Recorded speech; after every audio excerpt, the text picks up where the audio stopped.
जी sir.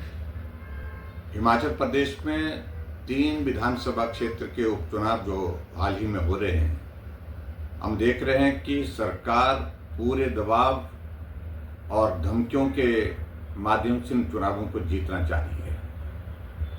और हम इस बात को लेकर के हैरान है कि भारतीय जनता पार्टी के समर्थकों को, हमारे नेताओं को प्रताड़ित किया जा रहा है, उनकी गाड़ियां थाने में जमा की जा रही हैं और यहाँ तक के विधायक रहे होशियार सिंह के साथ जो हुआ है, पिछले 3 दिन से 4 दिन से कोई गाड़ी लगातार उनका पीछा कर रही है। सिविल ड्रेस में कुछ लोग उसमें बैठे हैं, कौन है ये जानकारी अभी तक नहीं मिल पाई है।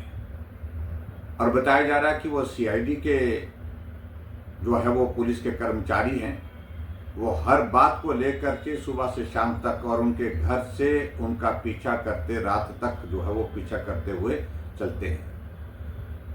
इन सारी बातों की आवश्यकता क्या है? ये हिमाचल तो देवभूमि के नाम से जाना जाता है। यहाँ कानून व्यवस्था की दृष्टि से इस प्रकार के चुनाव के दौरान कभी भी ऐसे हालात पैदा नहीं हुए जो हालात वर्तमान में पैदा किए गए हैं। और सबसे बड़ी बात यह है कि हिमाचल प्रदेश में जो लोकसभा के चुनाव के परिणाम आए, उन परिणामों ने कांग्रेस पार्टी के नेतृत्व को, हिमाचल सरकार को झकझोर करके रख दिया है।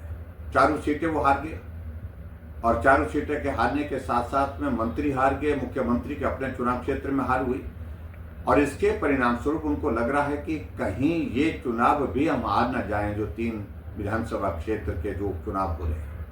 और उस तरह से विशेष तौर से जो देहरा विधानसभा क्षेत्र में जहां मुख्यमंत्री की धर्मपत्नी चुनाव लड़ रही है, जिस तरह से लोगों को प्रलोभन दिए जा रहे हैं, घोषणा की जा रही है, रात को हजारों महिलाओं को बुला करके सरकारी रेस्ट हाउस में उनको मुख्यमंत्री से मिलना, मिल करके व्यक्तिगत रूप से बात करना, और हमें समझ में नहीं आ रही है कि क्या प्रलोभन दिए जा रहे हैं, क्या चीजें उनको दी जा रही हैं। ये चर्चा का विषय बना हुआ है।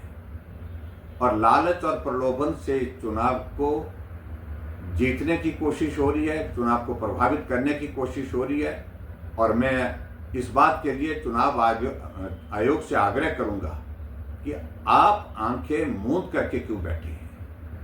कम से कम जो गलत हो रहा है, जिस तरह से सरकार चुनाव को प्रभावित करने की कोशिश कर रही है, उसमें तुरंत चुनाव आयोग को दखल देना चाहिए और जो गलत कर रहे हैं उनके खिलाफ कार्रवाई करनी चाहिए। चुनाव निष्पक्ष होना चाहिए।